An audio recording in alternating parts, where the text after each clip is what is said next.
The alleys are the oldest and most authentic soul of the city of Cefalù. Among the stones of those courtyards, between balconies with the hanging clothes, among the children chasing each other, stories and traditions imbued with poor but dignified simplicity. Even today, the fruit vendor passes shouting in the streets and claims his merchandise. Thanks to his baskets full of fruit and vegetables, the air is filled with the colors, smells, and flavors of the past, when you do not have the thousand comforts of today, but lived with simplicity and genuineness. Walking these same streets, you can still see the women looking after the house, the elderly embroidering, and the children running, carefree, barefoot, and all together waiting for the sunset to see their children, fathers and husbands return from work. In these alleys, the houses were so small that life took place more outside than inside. From an early age, in fact, one was forced to create such close and sincere ties with the neighborhood as to be considered family. The Sicilian community developed around the value of sharing. Fishermen, farmers, artisans, everyone, each in their own diversity, shared everything: food, habits, uses, origins, and therefore history.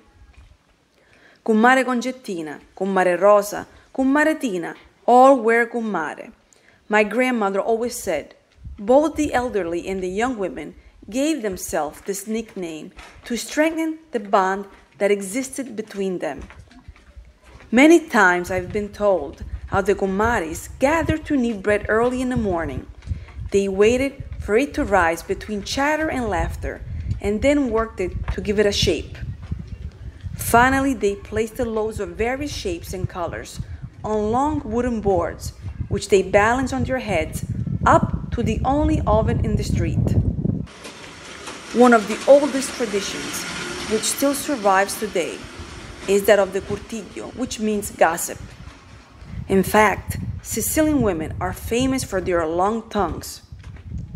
Resting on the windowsills of those balconies, so close to each other, passed not only the parsley, but also the news, and in particular gossip and scandals of the town, in which, for the most part, due to its small extent, everyone knew everyone. It was a sort of wireless telephone, whose messages always arrived totally different from how they started. In fact, after having crossed all the alleys of the town, the news came, and still today, are often magnified and changed, thanks to the fantasy of women that takes the place of the truth. Giuseppe Tommasi di Lampedusa himself wrote in his Gattopardo, "Everything is rampant on this island, that instead of the Trinacria should have its symbol of the Syracusan ear of Dionysus, which makes the slightest side echo within a radius of 50 meters.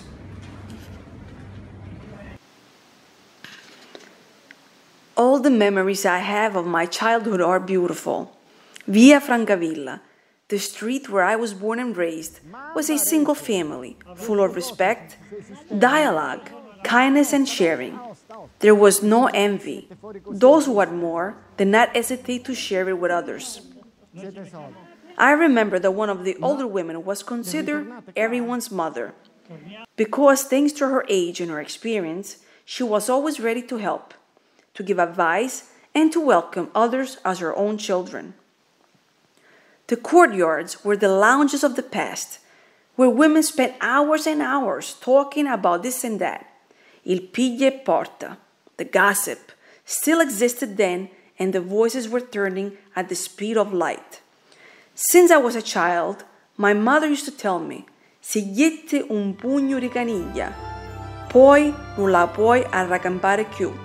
If you throw a handful of seeds on the ground, then you cannot take it back. Once you put a rumor out there, you cannot stop it.